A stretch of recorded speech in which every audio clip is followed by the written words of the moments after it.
Hello, family. Today is day 2 of my walk in faith challenge. 10,000. Thank God it's not 30. 10,000 steps a day for 30 days. And yesterday was day 1, and I was able, by the grace of God, to get my 10,000 steps in. So today is day 2. I learned my lesson from day 1. Don't go out in the middle of the day. So now it's in the morning. I'm trying to do an hour walk to see if I can get these steps in. So yesterday I started a conversation about trusting God, and especially as it relates to being ministers of the gospel.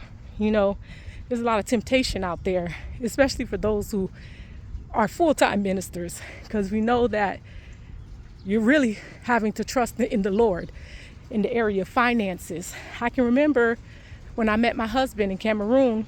He was a full-time pastor, and he wasn't making a lot of money at that time, and I was a volunteer serving in the Peace Corps in Cameroon, and I was a volunteer, so I was only getting a monthly stipend, and it wasn't a lot of money. So halfway through the month, we would run through that money, and we were so young, we're still young, and had all these ideas, things we wanted to do with the people in the church, seminars and projects. And so we would just run through our personal money.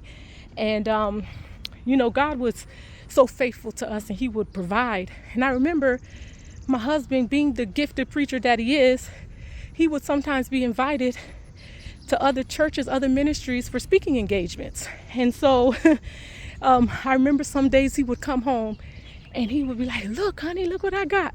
Because they would give him an offering or an honorarium. And we would be so excited because it's money that we needed. And it was such a blessing. But I can see how when things like that start to happen, if you're not careful and you don't know who you have your trust in, it could be a slippery slope. So I thank God in those moments. I was just able to be grateful to God and trust that he was my source, and like I said, in some of the speaking engagements that I've had the opportunity to do, and there's only been a handful, but in 2 of those I've received an honorarium, and I was like, oh wow, this is wonderful. But it's just important that we don't let that stuff get to our head. We don't start looking at that for it to be what we need to do to provide for our needs, right?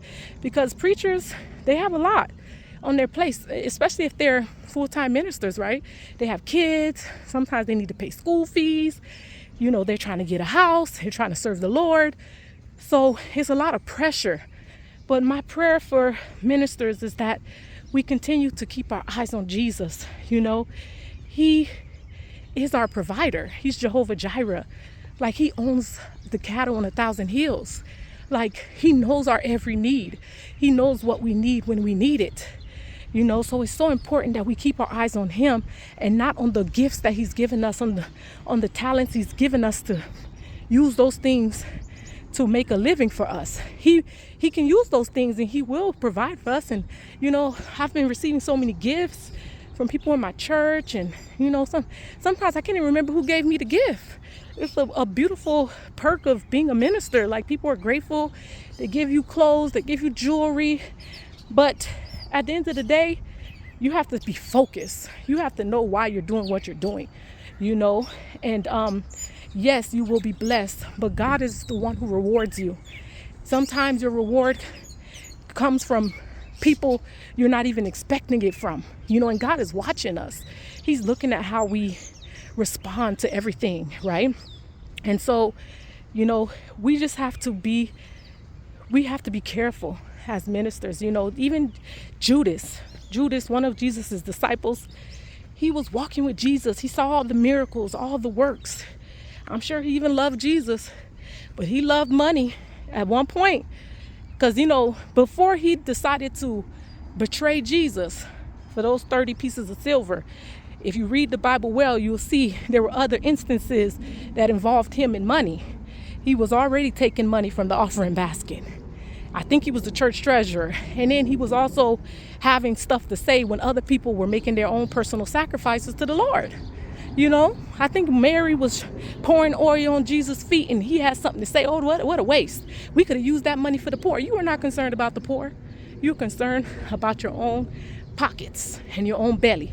So anyone could be susceptible. And one of the things I tried to say when my husband and I started, we planted a church almost 8 years ago. And you know, you have to have boundaries, because I'm like, listen, we have access, you know, to the church money, but it's like, no.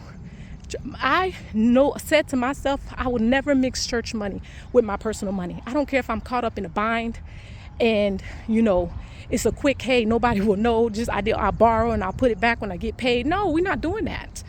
Church money has its account. The church has its treasurer. There's transparency. Yes, we have access, but this is God's money. It doesn't belong to me, you know, so I have no right to, and like I said, sometimes it just starts off like subtle things like that. And it's just a seed for something that's not going to blow up in your face and become a whole scandal years later. I mean, look what happened with Judas. Not only did he betray Jesus and receive the money, he even tried to get rid of the money and then killed himself. That's what the enemy's purpose was, to kill, steal, and destroy him. He didn't even get to use that money. He didn't even enjoy that money for not even a second. Okay, so trust God. That was part 1 of my message, and this is part 2 of the same message. Trust God. Proverbs 3, 5, and 6 is one of my favorite scriptures. Trust God with all of your heart. Lean not into your own understanding. In all your ways acknowledge him, and he shall direct your paths. He is faithful. He will direct your path. So trust him. Whatever your need is, know that he's aware. He's not unaware. He's already providing, okay? He's your shepherd, and you lack nothing. So thank you for listening to this second part of the message. There's so much more to be said on the subject, I know, you know, but I just felt like led to just have this conversation. Have a blessed day. Y'all pray for me, okay? Bye-bye.